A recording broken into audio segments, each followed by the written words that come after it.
केशव जी, आपकी सरकार आधा कार्यकाल पूरा कर चुकी है और मैं कहूं कि अगर ये 5 साल का पाठ्यक्रम है, परीक्षा के हिसाब से कहूं तो तो पाठ्यक्रम आपका पूरा हो गया होगा, लेकिन इस पूरे आधे पाठ्यक्रम के हिसाब से आप अपनी सरकार को कहाँ आंकते हैं? क्या आपकी सरकार सही दिशा में जा रही है या फिर मैं कहूँ कि ये अभी फर्स्ट डिवीजन पास होने में वक्त लगेगा? क्योंकि विरोधी अक्सर आपको फेल कर देते हैं, नंबर देते हैं, वो कहते हैं साहब फेल है सरकार। देखिए, उनसे सवाल करिए कि जरा 2017 के पहले जब जो सरकार में थे वो, या जो 2012 से पहले सरकार में थे वो, या केंद्र में जो 2014 से पहले सरकार में थे वो, अपने कार्यकाल को याद करेंगे तो कुछ भी बोलने से उनको शर्माना पड़ेगा, उनको संकोच लगेगा। लेकिन हमारी सरकार के कार्यकाल की वो प्रशंसा नहीं करेंगे। हम कहते हैं हमारी आलोचना करें, सकारात्मक आलोचना करें, ऐसे विषयों को उठा करके लाएं जो विषय वास्तव में विपक्ष, एक कहते हैं ना सकारात्मक विपक्ष की भूमिका जो होती है वो अदा करें। लेकिन हमारे सब विपक्ष के साथी ऐसे हैं कि अभी सदन चल रहा था, अब उस सदन को चलने ही नहीं दे रहे हैं और ऐसे मुद्दे पर नहीं चलने दे रहे हैं जिससे जनता गुमराह हो सके। तो लेकिन केशव जी, मुद्दे तो आप ही निकाल के लाते हैं भाई। CAB या CAA जो अब हो गया, सिटीजन अमेंडमेंट एक्ट, या फिर NRC की बात है, वो आपके गृह मंत्री कर रहे हैं, आपके प्रधानमंत्री कर रहे हैं। गृह मंत्री संसद में कहते हैं कि CAB एक्ट बन जाएगा, उसके बाद NRC लागू कर देंगे। प्रधानमंत्री रामलीला मैदान से कहते हैं कि लागू नहीं करेंगे। तो उनको तो मुद्दा चाहिए, मुद्दा तो आपने थमाया उनके हाथ में। देखिए, जिस विषय को लेकर के लोगों के सामने, आप लोगों के भी मैं चैनल के मित्रों के माध्यम से, तमाम अलग अलग मीडिया के चैनल पूछते हैं आप किस लिए विरोध करने के लिए आए हैं। ना उनको NRC मालूम है, ना उनको CAA मालूम है। उनको केवल भड़काने का काम किया जा रहा है। उनको कि किसी भी तरीके से आप राष्ट्रीय संपत्ति को, सरकारी संपत्ति को नुकसान पहुंचाओ, आग लगाओ, लोगों में भय और दहशत का माहौल पैदा करो।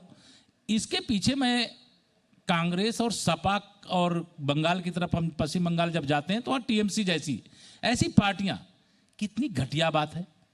आप उस विषय पे लोगों को उकसाने का काम कर रहे हो जो विषय को लेकर के कहीं किसी को 1 मिनट के लिए सोचने की आवश्यकता नहीं है। नागरिकता देने का कानून अगर देश में बन रहा है तो उनको लग रहा है नागरिकता छीनने का कानून बना है, नहीं, देने का बना है।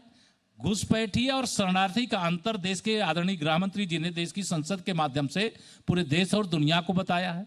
तो यह विषय ही नहीं था किसी प्रकार के विवाद का, लेकिन इस विवाद को हवा देने का जिन लोगों ने काम किया है, मैं समझता हूं कि जो लोग नहीं समझ रहे थे, अब भारतीय जनता पार्टी भी मैदान में आई है और आकर के अब हम लोग भी रैलियों के माध्यम से, प्रेस वार्ता के माध्यम से, लोगों जनसंपर्क के माध्यम से अब उनको यह सच जब बता रहे हैं, तब वो विरोधी अब इस समय दहशत में डर रहे हैं कि ये सच अगर सामने आ गया तो हमने जो बरगलाने का काम किया इसकी सजा यहाँ की जनता देगी, वो चाहे हिंदू हो चाहे मुसलमान। केशव जी, सरकार में आप हैं, ज्यादातर राज्यों में आपकी सरकारें हैं, तो समझाने का काम किसका था? इसका मतलब यह हुआ कि समझाने में आप फेल हो गए और विरोधी भड़काने में कामयाब हो गए। आपके हिसाब से मैं कहूं तो मैं ये कहता हूं कि सरकार तो आपकी है, पहले आपको देश को समझाना चाहिए था। जिस देश के 130 करोड़ की आबादी वाले लोग, राम मंदिर के मुद्दे पर फैसला आने के बाद पूरे देश में शांति ऐतिहासिक थी, कहीं कोई विवाद की गुंजाइश नहीं दिखी, और जहां भी थी वहां पे चलिए सरकारों ने एहतियात के तौर पे कदम उठाए थे पहले से। लेकिन इस बार आप ही लोग तो फेल हुए, गलती तो आप लोगों की है। देखिए, हम लोग फेल नहीं हुए। हम लोग जिस एकता के साथ, जिस भाईचारे के साथ, जिस प्रकार से देश को सबका साथ, सबका विकास और सबका विश्वास लेकर के आगे बढ़ रहे थे, उसमें भ्रमित करने का काम कांग्रेस ने किया था। लेकिन वह बेनकाब होंगे जिन लोगों ने ऐसा गलत कृत्य किया है, जिन्होंने देश को की संपत्ति को, सरकार की संपत्ति को और लोगों की संपत्ति को नुकसान पहुंचाया, वो बेनकाब होंगे और भविष्य में इस प्रकार की साजिश उनकी कभी सफल नहीं हो पाएगी।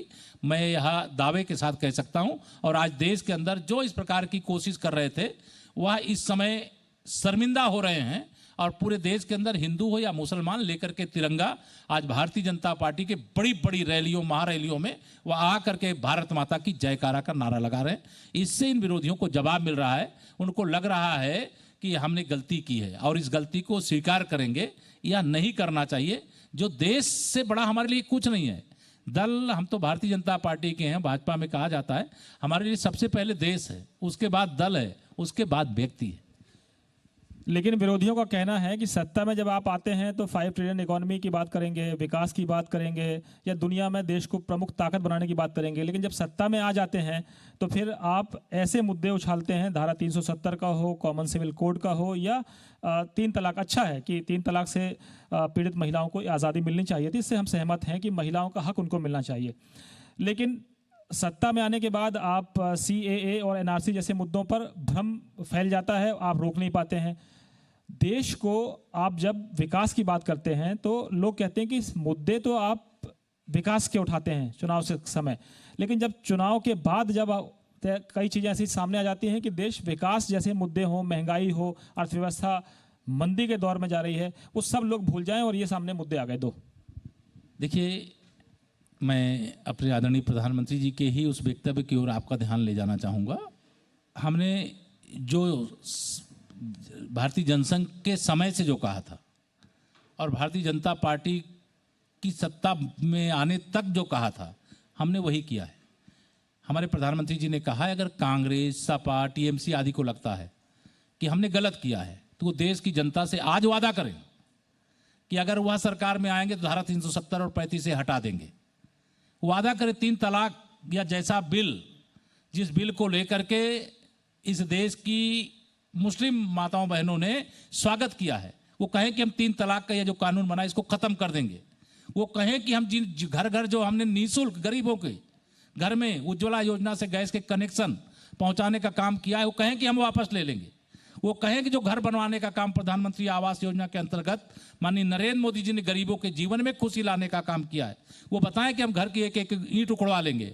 वो बताएं आयुष्मान भारत योजना के अंतर्गत 5 लाख रुपए तक की जो इलाज की सुविधा दी गई है, वो कहें कि हम इसको वापस ले लेंगे और जो इलाज अभी तक करा लिए उनसे रिकवरी करेंगे। उनके पास हिम्मत है तो जो फैसले देश के हित में, गरीब के हित में, किसान के हित में माननीय नरेंद्र मोदी जी के नेतृत्व में, आदरणीय योगी आदित्यनाथ जी के नेतृत्व में लिए हैं, अगर इनके पास हिम्मत है उत्तर प्रदेश की राजनीति करने वाले दलों में, देश की राजनीति करने वाले दलों में, तो कहें कि जब भाजपा की सरकार जाएगी, वो सरकार में आएंगे तो यह सब बदल देंगे, वह कहें, तब मैं मानूंगा कि हाँ हम गलत हैं। उनके पास इसकी हिम्मत नहीं है, करें वो। केशव जी, लेकिन आपके विरोधी कह रहे हैं कि आपने बहुत अच्छा काम किया, लोग जो यहाँ पर मौजूद हैं हमारे अतिथि वो स्वागत कर रहे हैं आपका, लेकिन इतना सब करने के बाद नरेंद्र मोदी का चेहरा आपके पास है, आपके पास योगी आदित्यनाथ का चेहरा है, लेकिन नतीजे जब चुनाव के आए विधानसभाओं में, मध्य प्रदेश, छत्तीसगढ़, राजस्थान और हाल में हरियाणा में आपको मजबूरी में एक सहयोगी को साथ लेना पड़ा। महाराष्ट्र में आपके पुराने सहयोगी चले गए छोड़ के आपको, वहाँ भी सरकार ऐसे लोगों की बन गई जिनको आप चाहते नहीं थे। आज नतीजा आया है झारखंड का, जो आपके लिए अच्छा संकेत नहीं है। अब ये कहा जा रहा है कि विरोधियों को आपके खिलाफ जीत का एक मंत्र मिल गया है, एकजुट होना पड़ेगा, क्योंकि आपको हराने के लिए वो एकजुट हो गए हैं। आपके सारे अच्छे काम, सारे दावे जनता, नतीजों के हिसाब से अगर आप देखें तो जनता के गले नहीं उतर पाए इन राज्यों में कम से कम। देखिए, 2 चीज़ें मैं आपको बता दूं। हम चाहते हैं सारे विरोधी जो अभी बचे हों, जो भाजपा के विरोध में राजनीति करना चाहते हैं, और जो बकाया वो अभी राजनीति कर लें। उसका उदाहरण मैं 2019 के लोकसभा चुनाव और उत्तर प्रदेश से देना चाहूँगा। देश के अंदर महाराष्ट्र में हमने गठबंधन में चुनाव लड़ा, अकेले लड़ते तो अकेले बहुमत पाते, अकेले हमारी सरकार बनती। हमने गठबंधन के साथ लड़ा, बहुमत मिला, हमारे साथी ने हमें धोखा दिया, उसकी कोई परवाह नहीं, वो आने वाली परिस्थितियों पर विचार करेंगे। हरियाणा के अंदर हम पिछली बार से ज़्यादा मत पाए, आज खट्टर जी की अगुवाई में फिर से वहाँ भारतीय जनता पार्टी की अगुवाई में सरकार है। यह सच है, मध्य प्रदेश और राजस्थान और छत्तीसगढ़ के विधानसभा चुनाव हम हारे थे, लेकिन जब लोकसभा के चुनाव हुए तो ऐतिहासिक और रिकॉर्ड सफलता इन सारे राज्यों में जहां कांग्रेस की सरकार बन गई थी वहां पर हमने प्राप्त किए हैं। आज झारखंड के अभी पूरे मैंने तो देखा नहीं, नंबर सीटों के ध्यान में जरूर आ रहे थे कि हम 37 से 27-28 पे पहुंचे हैं। रघुवर दास जी भी चुनाव हार गए। हाँ, नहीं मालूम है मुझे क्यों हारे हैं, पार्टी इसकी समीक्षा करेगी। हार और जीत इससे बहुत हम चिंतित नहीं होते। हम राजनीति जो करते हैं जनता की सेवा के लिए, राज्य की सेवा के लिए, देश की सेवा के लिए करते हैं। कहीं जनता को लगा होगा हमारे अंदर कोई कमी थी, उसकी हमको उन्होंने सजा दी है या हमको संदेश दिया है कि हम अपने आप को सुधारें। हमारे नेतृत्वकर्ता बैठेंगे, बैठ करके समीक्षा करेंगे, जहां कमी रह गई होगी उसको सुधार करेंगे। हमने जहां हारे थे विधानसभा में, लोकसभा में हम सारी की सारी, राजस्थान पूरा जीत लिए, सुपड़ा साफ हो गया कांग्रेस। हमने मध्य प्रदेश में पिछली बार 2014 में कांग्रेस 2 जीती थी, इस बार 1 ही सीट को जीत पाई, सारा हमने जीत दिया। ऐसे तमाम राज्य के उदाहरण है। कर्नाटक में हमने जीता है, हरियाणा की 10 सीटें। कहीं विधानसभा और लोकसभा को लेकर के जो राज्य की जनता और राज्य के चुनाव और केंद्र के चुनाव को लेकर के जो भी ऐसे अंतर आते हैं, उसकी भी मैं समझता हूं कि पूरा पार्टी नेतृत्व और पूरे संगठनकर्ता बैठ करके इसकी समीक्षा करेंगे और उसके हिसाब से रणनीति तैयार करेंगे। हमें तो सेवा करनी है, सत्ता का सुख नहीं भोगना है। ये सत्ता में जो नहीं है वो तो अभी सत्ता में न रहते हुए भी सुख आनंद और उसमें मस्त रहते हैं। हमारे यहाँ तो मेरे प्रधानमंत्री जी 20 घंटे 18 घंटे काम करते हैं रोजाने, मेरे मुख्यमंत्री जी काम करते हैं, मेरी पूरी सरकार के मंत्रीगण और सभी हमारे जनप्रतिनिधि और पार्टी का एक कार्यकर्ता रात दिन। ये नहीं कि सत्ता आ गई तो आराम करो, सत्ता आ गई तो अधिक जिम्मेदारी मिल गई, अधिक सेवा करो। कोई कमी रहेगा ही होगी जनता को जो हम नहीं समझा पाए होंगे, नहीं बता पाए होंगे, इसलिए हमारे सीटों के नंबर घट गए होंगे। वहाँ कांग्रेस और झारखंड मुक्ति मोर्चा और राष्ट्रीय जनता दल 3 दल मिल करके लड़े, उसके बाद ये स्थिति रही है। हमारी सीटों की संख्या घटी, विचार करेंगे, देखेंगे, उसका भी रास्ता निकालेंगे। आखिरी सवाल, आप के पूर्व मुख्यमंत्री हैं यूपी के अखिलेश यादव, कहते हैं आप लोग इतने डरे रहते हैं कि उनकी प्रेस कॉन्फ्रेंस तक में LIU के लोग भेज देते हैं, लोकल इंटेलिजेंस के लोग चले जाते हैं। क्या डर है?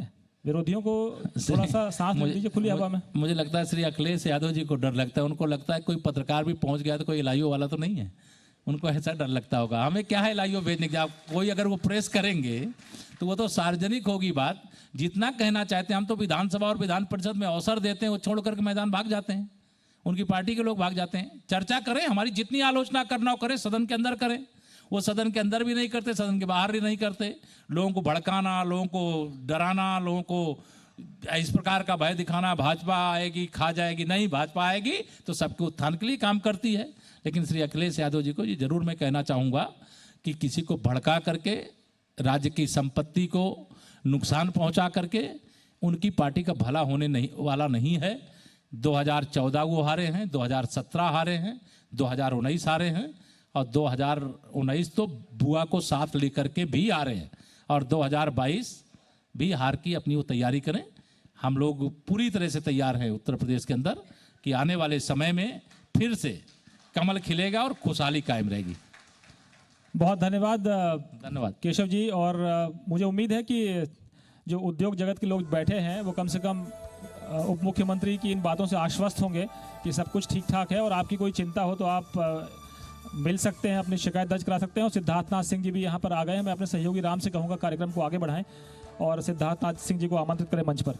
बिल्कुल, हम आमंत्रित करते हैं माननीय मंत्री श्री सिद्धार्थनाथ सिंह जी को कि आप मंच पर आएँ और हमारे कुछ सहयोगी जिनके सहयोग के बिना ये कार्यक्रम मुमकिन नहीं था, उन्हें सम्मानित करने का कष्ट करें। पहले मैं श्री दिलीप तिवारी जी से अनुरोध करता हूं कि श्री सिद्धार्थनाथ सिंह जी का बुके के साथ स्वागत कीजिए। और अब बारी है अपने सहयोगियों के सम्मान की। हम आमंत्रित करते हैं वेनेजोल लुब्रिकेंट्स की तरफ से श्री रमेश गुप्ता और श्रीमती दीपमाला गुप्ता जी को। आप डायरेक्टर हैं वेनेजोल लुब्रिकेंट्स के, बहुत बहुत स्वागत है और आप सभी से अनुरोध तालियों के साथ इनका स्वागत करें।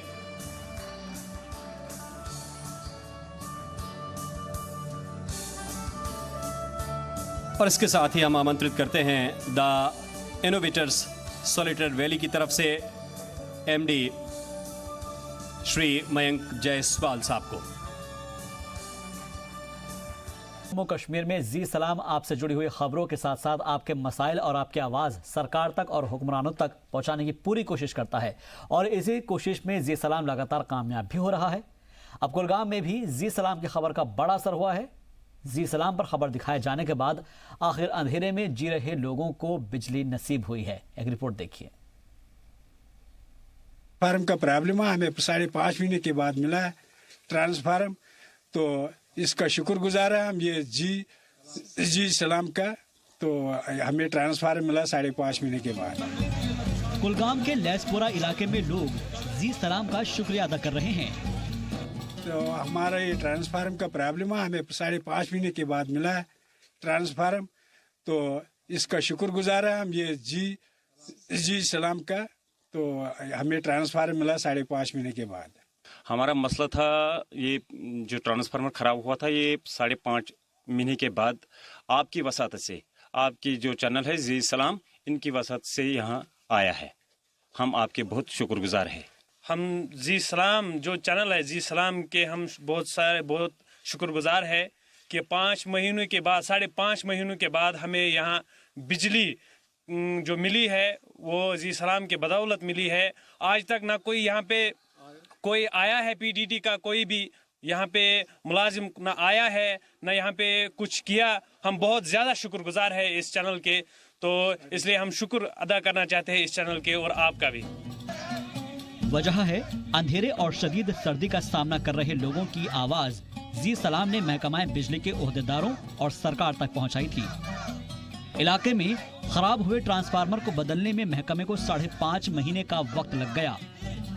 5.5 महीने पहले गर्मियों का मौसम था, अब पिछले 1 महीने से जबरदस्त सर्दी पड़ रही है। ट्रांसफार्मर बदलने से पहले जहां मौसम बदल जाए, वहां के लोगों को सरकारी सहूलत का कितना फायदा मिलता होगा, इसका अंदाजा लगाया जा सकता है। होना तो ये चाहिए था कि खराब ट्रांसफार्मर की शिकायत मिलने के फौरन बाद इसे बदल दिया जाता, लेकिन ऐसा नहीं हुआ। बार बार गुहार लगाने के बाद भी जब महकमाए पीडीडी के हुक्मरान सोए रहे, तो लोगों को उनको जगाने के लिए एहतजाज और मुजाहरे का सहारा लेना पड़ा। लोगों की नाराजगी का अंदाजा इसी बात से लगाया जा सकता है कि उन्होंने ट्रांसफार्मर में लालटेन टांग कर मुजाहरा किया।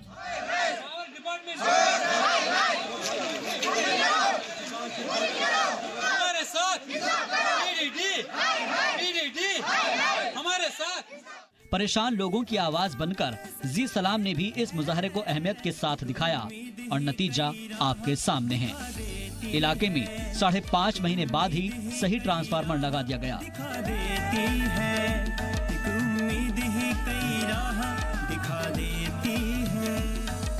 लेकिन हमें फिर अगस्त से इतना वक्त गुजर गया, ये ट्रांसफार्मर खराब हो गया। लेते थे लेकिन वहाँ वो कुछ खराब भी बेचते थे। 2-3 बार ये ऐसा किया, लेकिन वो कुछ काम का नहीं होता। उन्होंने बोला कि वहाँ से ट्रांसफार्मर लाओ, हम ठीक करके देंगे। हमने अपनी जेब से पैसे निकाले हैं, अपनी जेब से उनको किराया दिया, यहाँ से ट्रांसफार्मर लेके गए हैं वहाँ तक, वहाँ छोड़ दिया और वहाँ से वापस उन्होंने भेजा था 1 रात के लिए। जब यहाँ उसको कनेक्शन देकर वो सुबह फिर जल गया, उस पर ब्लास्ट हो गया, फिर लेके गया है। 4 बार हमने वैसा ही किया है। फिर डीसी के पास भी गए हैं, उनने बोला कल आ जाना, कल गए और उन्होंने बोला 3 दिन के बाद आ जाना। मेहमान आता है, हम परेशान हो जाते हैं, बहुत मायूस हो जाते हैं हम यहाँ पे। तो हमारा ये ट्रांसफार्मर का प्रॉब्लम है, हमें 5.5 महीने के बाद मिला है ट्रांसफार्मर, तो इसका शुक्रगुजार है हम ये जी सलाम का। तो हमें ट्रांसफार्मर मिला 5.5 महीने के बाद। हमारा मसला था ये जो ट्रांसफार्मर ख़राब हुआ था, ये 5.5 महीने के बाद आपकी वसात से, आपकी जो चैनल है जी सलाम, इनकी वसात से यहाँ आया है। हम आपके बहुत शुक्रगुजार हैं। हम जी सलाम जो चैनल है जी सलाम के हम बहुत शुक्रगुजार है कि 5 महीनों के बाद 5.5 महीनों के बाद हमें यहाँ बिजली जो मिली है वो जी सलाम के बदौलत मिली है। आज तक ना कोई यहाँ पे कोई आया है पीडीडी का, कोई भी यहाँ पे मुलाजिम ना आया है ना यहाँ पे कुछ किया। हम बहुत ज़्यादा शुक्रगुजार है इस चैनल के, तो इसलिए हम शुक्र अदा करना चाहते हैं इस चैनल के। ट्रांसफार्मर लगाए जाने के बाद मकामी लोग खुश हैं और जी सलाम का शुक्रिया अदा कर रहे हैं। लेकिन अगर महकमाए पीडीडी के ओहदेदार अपनी जिम्मेदारी ईमानदारी से निभाए होते, तो शायद मकामी उनका शुक्रिया अदा कर रहे होते। जहां तक जिम्मेदारी की बात है, तो जी सलाम खबरों की जिम्मेदारी के साथ साथ अपनी समाजी जिम्मेदारी भी समझता है और आम लोगों के मसाइल हुक्मरानों तक पहुंचाने का काम करता है। तभी तो लोग जी सलाम को अवाम की उम्मीद कहते हैं और तभी तो लोग जी सलाम को हिंदुस्तान की उम्मीद कहते हैं। कुलगाम से खुर्शीद आलम की रिपोर्ट, जी सलाम। उम्मीद ही कई राह दिखा देती है। हमारा काम सिर्फ खबर दिखाना नहीं बल्कि उसका असर भी कराना होता है और समाजी अगर मुद्दे होते हैं तो उसको खास तौर पर जो भी अवामी मसाइल हैं उनको सुलझाने की हमारी कोशिश होती है और ये कोशिश हमारी रंग लेकर आ रही है सिर्फ आप नाज़रीन की बदौलत। शुक्रिया तमाम इस जानकारी के लिए और हमसे साझा करने के लिए। अगर आपकी भी कोई परेशानी है, कोई इस तरह के मसाइल है तो जी सलाम उनको उठाता रहेगा। एक बार फिर से आपको बता दें कि जी सलाम पर तमाम बड़ी खबरें आप देखते रहेंगे और कश्मीर एक्सप्रेस में बस इतना ही। दीजिए इजाज़त।